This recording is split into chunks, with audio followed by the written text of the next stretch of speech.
नमस्कार मित्रांनो, सुख म्हणजे नक्की काय असतं या मालिकेच्या आजच्या भागामध्ये आपण पाहणार आहोत की रावसाहेब राजमाचा रस्ता अडवत तिला विचारतो, मी जर तुला प्रपोज केलं तर तू होकार कसा देशील? कारण तुला तर बोलता येत नाही ना. तेव्हा राजमा खूपच घाबरते आणि तेथून जाण्यासाठी निघते. परंतु रावसाहेब पुन्हा राजमाचा रस्ता अडवत म्हणतो की अजूनही तुझ्या खऱ्या आईबाबांचा पत्ता लागलेला नाही. मग मी जर लग्नाची बोलणी करण्यासाठी तुझ्या घरी आलो तर मग कुणाशी बोलायचं? तेव्हा राजमा घाबरतच तिथून पळून जाते. तर पिंट्या म्हणत असतो, तुम्ही एवढं पुढे जाऊ नका, मी तुमच्या पाया पडतो. तर रावसाहेब म्हणतो, नाव काय म्हणालास हिचं? तर पिंट्या सांगतो राजमा. तेव्हा रावसाहेब म्हणतो, रा सेम टू सेम. मी हिच्याशिवाय राहू शकत नाही. म्हणून रावसाहेब पुन्हा राजमाच्या पाठीमागं जाऊ लागतो. परंतु पिंट्या त्याला अडवत शेखर दाजींचा पाठलाग करण्यासाठी घेऊन जातो.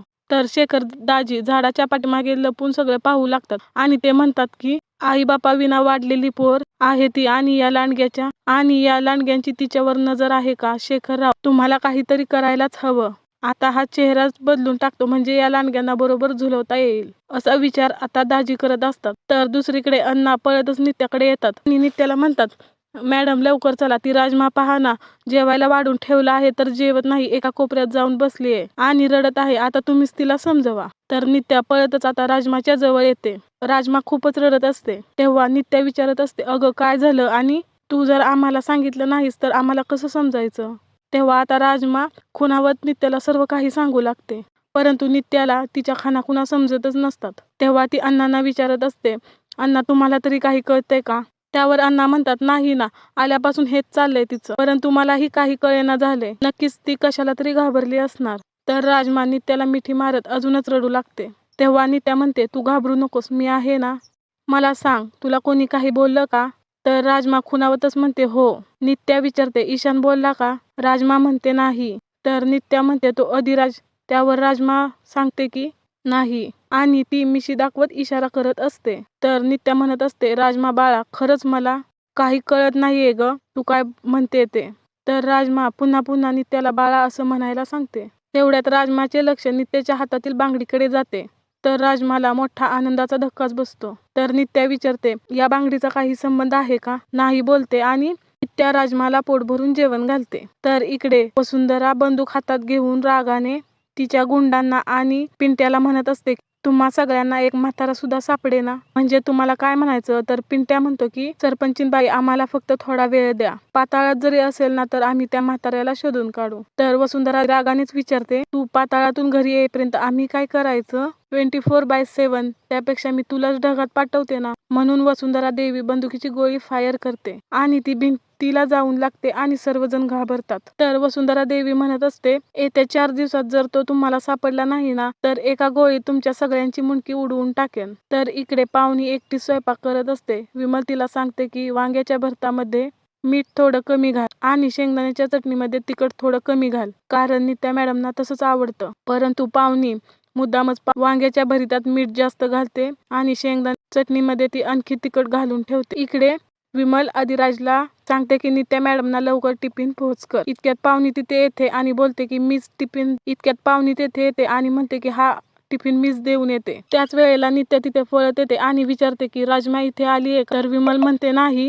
त्या म्हणत असते की खूप वेळ झाले राजमा घरात नाहीये. जेवणासाठी या वेळेपर्यंत ती घरी येते परंतु अजूनही ती आली नाही. मला असं वाटलं तुम्हाला भेटण्यासाठी ती इथे आली असेल म्हणून मी इथे आले. तेव्हा अधिराज म्हणतो की नक्कीच ती टेकडीवर गेली असणार. तर नित्या म्हणते की काल तर ती खूप घाबरलेली होती. टेकडीवरून आल्यापासून ती रेस्टलेस वाटत होती. कीच तिच्यासोबत काहीतरी झालं असणार. ती आम्हाला काय झालं ते सांगण्याचा प्रयत्न करत होती पण आम्हाला काही समजलंच नाही. ती खूप रडत होती. आम्ही तिला धीर दिला, थोडं समजावलं, तेव्हा ती शांत झाली आणि आज तर तिचा पत्ताच नाही, म्हणून काळजी वाटते. त्यावर अधिराज म्हणतो, तुम्हाला इथलं काही माहित नाही, मी राजमाला शोधून आणतो. त्यावर नित्या म्हणते, मी सुद्धा तुझ्यासोबत येते, प्लीज मला येऊ देत कारण मला चैन पडणार नाही. त्यावर विमल म्हणते की हो राज, तुम्ही दोघे जणी जाऊन तिला शोधा, कारण मुका जीव आहे, तो घाबरला असेल, काही अनर्थ व्हायला नको, लवकर जावा.